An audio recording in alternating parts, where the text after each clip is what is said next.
প্রিয় নবম ও দশম শ্রেণীর শিক্ষার্থীরা, তোমরা পরীক্ষায় দেখে থাকো যে কি তোমাদের হিসাব বিজ্ঞানে কিন্তু ম্যাথ টাইপের কিছু এমসিকিউ আসে। তো এগুলাতে হচ্ছে আমরা বেশিরভাগ স্টুডেন্ট ভুল করে থাকি। এই ভুল করার কারণ হচ্ছে আমরা এগুলা বেশি করে প্র্যাকটিস করি না। তোমরা যদি এগুলা বেশি করে প্র্যাকটিস করো তাহলে হচ্ছে এইগুলাতে আর কোনো ভুল হবে না। তো আজকে দেখো আমি একটা হচ্ছে প্রশ্ন লিখছি, যেটা হচ্ছে উদ্দীপক থেকে আমরা 1 আর 2 নম্বর প্রশ্ন সমাধান করব। এখানে একটা উদ্দীপক আছে যেটা থেকে হচ্ছে 1 নম্বর আর 2 নম্বর এমসিকিউটার কি করব, সমাধান করব। আচ্ছা, তো ফার্স্ট আমরা পরে দেখি সাদিক এন্ড জনসের প্রারম্ভিক মূলধন 2,50,000 টাকা। এখানে দেখো প্রারম্ভিক মূলধন দেওয়া আছে একটা, আরেকটা দেওয়া আছে হচ্ছে বিক্রয় মূল্য, তারপর আরেকটা দেওয়া আছে হচ্ছে নিট মুনাফা।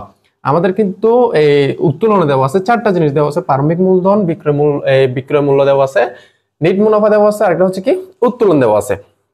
গেল। তো ফার্স্টে বলতেছে সাদিক এন্ড জনসের নিট মুনাফার হার কত। আমাদের কিন্তু সাদিক এন্ড জনসের নিট মুনাফার হার মানে আমাদের কিন্তু মুনাফার হার বের করতে বলছে। তো এখানে আমরা দেখো কি করতে পারি, এখন মুনাফার হার যেহেতু বলছে আমাদের মুনাফার হারের সূত্রটা জানা লাগবে। দেখো এখানে আমি রাফ করে দেখাচ্ছি। এই 1 নম্বরের তোমার হচ্ছে মুনাফার হারের সূত্রটা ফার্স্টে লিখি।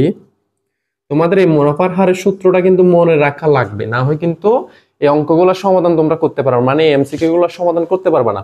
তো ফার্স্ট হচ্ছে মুনাফার হারের সূত্রটা আমি এখানে লিখি। দেখো মুনাফার হারের সূত্র হচ্ছে কি নিট মুনাফা ভাগ বিক্রয় মূল্য, তারপর এখানে গুণ দিয়ে হবে কি 100। এবার দেখো আমরা হচ্ছে এই মানগুলা বসাই। আমাদের নেট মুনাফা কত আছে 40,000 টাকা। এই 40,000 টাকা হচ্ছে দিলাম, বিক্রয় মূল্য দেওয়া আছে হচ্ছে তোমার 3 লক্ষ টাকা।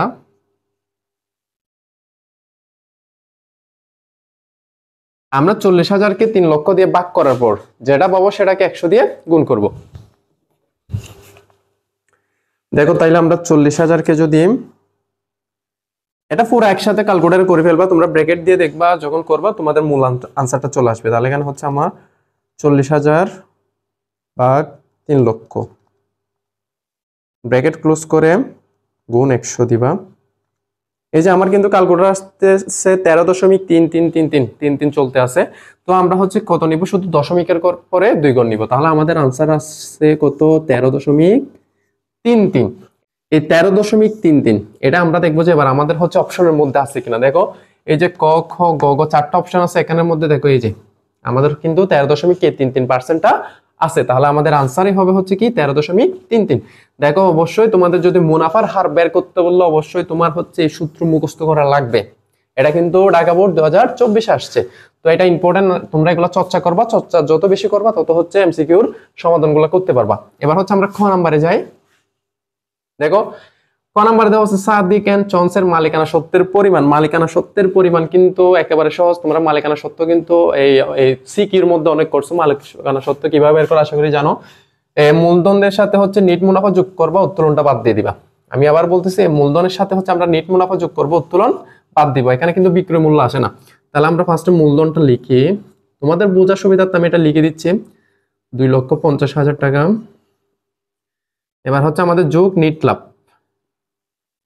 নিট লাভ যারা কিন্তু আর্থিক অবস্থার বিবরণী করছো, মানে তোমরা আর্থিক বিবরণীতে যারা হচ্ছে মালিকানা সত্ত্ব বিবরণীটা করছো, আশা করি হচ্ছে মালিকানা সত্ত্ব নির্ণয় করার জন্য কি কি লাগে আশা করি সবাই জানো।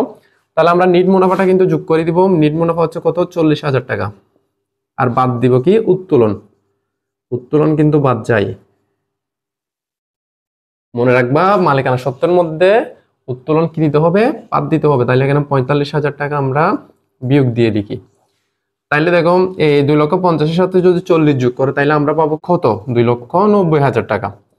এই 90,000 থেকে যদি 45 বাদ দাও তাহলে পাবো হচ্ছে 2 লক্ষ। আমি এখানে পুরা লিখি দিই 2,45,000 টাকা।